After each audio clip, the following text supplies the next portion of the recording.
क्या आप जानते हैं कि मात्र 1.5 लाख रुपए के छोटे से इन्वेस्टमेंट से आप 75 लाख तक इस स्कीम के द्वारा कमा सकते हैं और अपनी बच्ची का भविष्य सिक्योर कर सकते हैं। लेकिन कैसे होगा? क्या इसकी प्रोसीजर है? इसके 10 जो महत्वपूर्ण राज्य जो छिपे हुए पॉइंट है उन पे मैं बात करने वाला हूं। और इसमें आपको 8वां और 11वां जो पॉइंट रहेगा वो बहुत इंपॉर्टेंट रहेगा।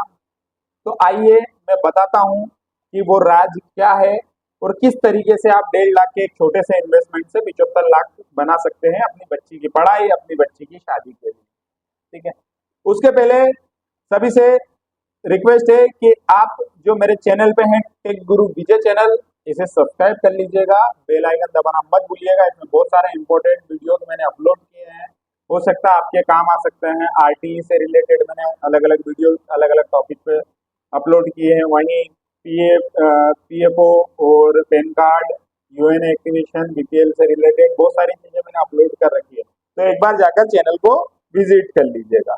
तो हम बढ़ते हैं उस पॉइंट पे। मैं बात कर रहा हूँ सुकन्या समृद्धि योजना के बारे में। इसके 10 इंपॉर्टेंट पॉइंट पे मैं बात करने वाला हूँ और 8वां और 11वां जो लास्ट में मैं बताने वाला हूँ बहुत इंपॉर्टेंट है, तो वीडियो को स्किप मत कीजिएगा।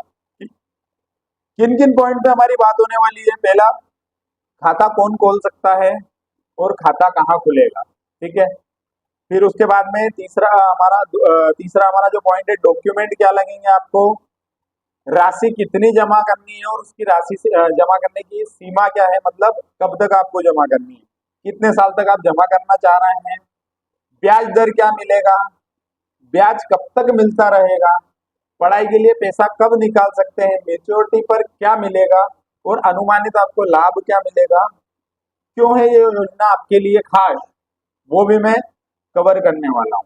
तो बिल्कुल भी आप इसको मत कीजिएगा। तो आइए, हमारा पहला पॉइंट है, खाता कौन खोल सकता है। अगर आपकी बच्ची की उम्र है 10 साल से कम है तो वो उनके उनके नाम से आप अकाउंट खुलवा सकते हैं, आपकी बच्ची के नाम से अकाउंट खुलवा सकते हैं। खोल कौन सकते हैं? माता पिता स्वयं ही इस अकाउंट को खोल सकते हैं, किसी और की जरूरत नहीं है। ठीक है, खाता कहाँ खुलेगा? आपके पोस्ट ऑफिस में खुलवा सकते हैं या कुछ ऐसी बैंकें चुनिंदा जैसे एसबीआई, पीएनबी या बैंक ऑफ बड़ौदा, ऐसी बैंक है, वहां पर भी आप ये अकाउंट खुलवा सकते हैं। ठीक है, तो इन चीजों का आप जाकर पर्सनली बैंक में जाकर सर्च कर सकते हैं, पोस्ट ऑफिस में जाकर सर्च कर सकते हैं। डॉक्यूमेंट क्या क्या लगेंगे? जन्म प्रमाण पत्र, माता या पिता का आधार कार्ड, एड्रेस प्रूफ, बच्ची और माता या पिता का फोटो, सुकन्या का फॉर्म। सुकन्या योजना जो है इसका फॉर्म आपको जिस बैंक में आप अकाउंट खुलवाने जा रहे हैं या पोस्ट ऑफिस में खुलवाने जा रहे हैं तो वहां पर फॉर्म मिल जाएगा, प्रॉपर वे में आपको वहां पर गाइडेंस मिल जाएगा। क्या राशि आप जमा कर सकते हैं? राशि आप प्रतिवर्ष हर साल न्यूनतम मतलब कम से कम 250 रुपए आपको जमा करना ही रहेगा और अधिकतम इसकी सीमा है 1.5 लाख रुपए तक प्रति वर्ष की। ठीक है, ये आप मंथली भी जमा करवा सकते हैं या वन शॉट पेमेंट भी जमा करवा सकते हैं, क्योंकि ये अमाउंट बहुत बड़ा होने वाला है। कैसे होने वाला है वो आगे मैं बताने वाला हूँ, स्किप मत कीजिएगा। और 8वां और 11वां पॉइंट बहुत इंपॉर्टेंट है, तो बड़े ध्यान से सुनिएगा।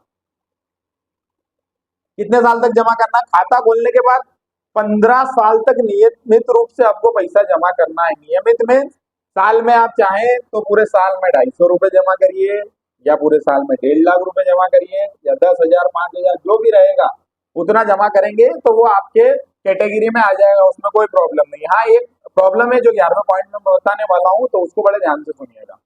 फिर ब्याज कितना मिलेगा? अभी 2024-25 के अनुसार 8.2% का है, क्योंकि सालाना ब्याज जो त्रिमाही रहता है उसमें अपडेट होता रहता है, अप डाउन ये चलता रहेगा। बाकी एफडी से ज्यादा ब्याज इसमें मिलता है और वो चक्रवृद्धि ब्याज होता है। ठीक है, तो इस चीज का थोड़ा सा ध्यान रखिएगा। फिर उसके बाद में ब्याज कब तक मिलता रहेगा? अगर आपके 21 साल तक इसमें ब्याज मिलेगा, जमा सिर्फ आपको 15 साल तक करना है। आपको नियमित रूप से 15 साल तक फंड जमा करना है और 21 साल तक ये ब्याज मिलता रहेगा। अगर आप चाहें तो 21 साल के बाद भी इसमें इस योजना को रनिंग कर सकते हैं, कोई प्रॉब्लम नहीं है। इस योजना में 21 साल के बाद में ब्याज दर और ज्यादा बढ़ के मिलने लगता है, तो वो आपकी जरूरत के ऊपर है। और पैसा जो है वो आपकी बेटी के खाते में जब वो मेच्योर हो जाएंगे तो उनके खाते में डायरेक्ट चला जाएगा। ठीक है, फिर अब पढ़ाई के लिए बीच में भी अगर आप चाहे, अब सबके मन में ये सवाल आता है कि हम अगर चाहें तो बीच में फंड कैसे निकाल सकते हैं हमारी बच्ची की पढ़ाई के लिए। तो बेटी की उम्र या तो कम से कम 18 साल होनी चाहिए, तब आप उसमें पैसा निकाल सकते हैं उसकी शादी के लिए या किसी चीज के लिए। या वो अगर 10वीं पास है और वो आगे की कोई अच्छी पढ़ाई करना चाह रहे हैं, हायर एजुकेशन करना चाह रहे हैं, तो वहां पर आप 50% मान के चलिए, अगर आपने 10 लाख रुपए जमा करवाए हैं तो वहां पर आप 5 लाख रुपए निकाल सकते हैं। कब? जब वो 10वीं पास कर ले। बट उसमें कुछ शर्त है। क्या शर्त है?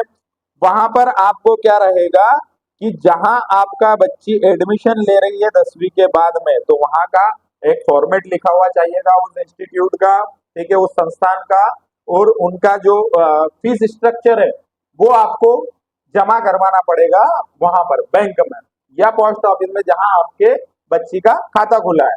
निकासी तक आपका, जैसे मान के चलिए आपकी बच्ची का आपने अकाउंट खुलवा लिया 9वें साल में, 9 साल की आपकी बच्ची आपने खुलवा लिया, और लगभग लगभग 14 या 15 साल में आपकी बच्ची 10वीं पास आउट हो गई, तो वहां पर क्या होगा, जब तक आपका पैसा जमा है तब तक आपको ब्याज मिलेगा किस फंड का, उसमें कोई आपका नुकसान नहीं है। बीच में अगर आप पैसा निकालते हैं तो आपका ब्याज कटअप नहीं होगा जब तक आपने जमा किया। जैसे आपने कितने साल जमा किया? 6 साल जमा किया, तो वो 6 साल का ब्याज उसमें इंक्लूड रहेगा, उसमें कोई प्रॉब्लम नहीं है, तो इसमें कोई घबराने की बात नहीं है। अब हम आ जाते हैं मेच्योरिटी पे क्या मिलेगा। अगर 21 साल पूरा होता है और बेटी को पैसा मिलता है तो यह राशि आपकी टैक्स फ्री रहेगी।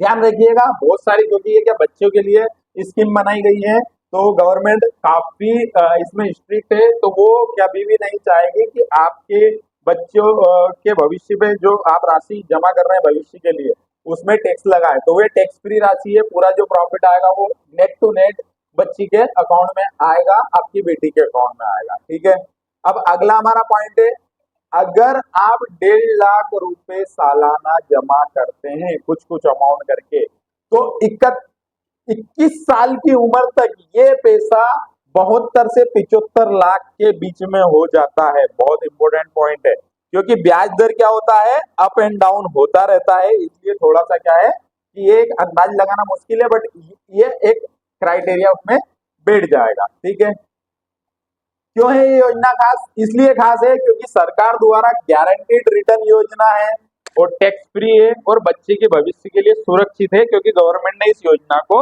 लॉन्च किया है। अब क्या होगा, अगर इसमें जो मैं लास्ट में आपको बोलने वाला था कि बहुत इंपॉर्टेंट चीज बताने वाला हूं, मान के चलिए कि अगर आपने 9 साल में अकाउंट खुलवाया, उसको 3 या 4 साल तक ही जमा किया और उसके बाद आप कैपेबल नहीं है बच्ची के अकाउंट में पैसा डालने के लिए, तो उसमें उस कंडीशन में क्या होगा? उस कंडीशन में ये होगा कि आपकी बच्ची का जो अकाउंट है, आपने जब तक की राशि जमा की है वो सेम सिचुएशन में, सेम प्रोसीजर में आगे बढ़ती रहेगी। जितनी राशि जमा है वो आगे ब्याज उसमें मिलता रहेगा और उस राशि के हिसाब से इंक्लूड रहेगा। हाँ, मान के चलिए आपने 2 साल की बीच में गैप कर दी या 3 साल की गैप कर दी, तो और आपको वापस से रीएक्टिवेशन, अगर आपने 1 साल में 250 रुपए भी जमा नहीं किए तो आपका अकाउंट इनएक्टिव हो जाएगा। ब्याज वैसा का वैसा मिलेगा, योजना वैसी की वैसी चलेगी, बट अकाउंट इनएक्टिव रहेगा। तो इस कंडीशन में आपको क्या करना है, अगर आप 2 साल 3 साल बाद अगर उसको वापस से एक्टिवेशन करवाना चाहते हैं, तो जितने साल की आपकी गैप रही है उसमें लगभग लगभग 300 से 350 के बीच में एक पेनल्टी लगती है, वो आपको जमा करनी है। ठीक है, अगर वो करवा देते तो आपका जो बच्ची का खाता है वो रीएक्टिवेशन हो जाएगा। बहुत इंपॉर्टेंट पॉइंट है, अगर आपको ये जानकारी नहीं थी तो इस चीज से आपको थोड़ा सा जानकारी मिल जाएगा और पोस्ट ऑफिस में और इनमें जाकर आप चेकआउट कर सकते हैं। वीडियो कैसा लगा कमेंट करके जरूर बताइएगा, आपके फैमिली मेंबर और आपके दोस्तों के साथ शेयर कीजिएगा। अगर कुछ भी आपको इसके अलावा जानकारी चाहिए तो कमेंट करके पूछ सकते हैं। इसके अलावा बहुत सारे वीडियो आपको चैनल पर मिल जाएंगे जिसमें आपको कहीं ना कहीं टेक्निकली मदद मिलेगी। Thank you.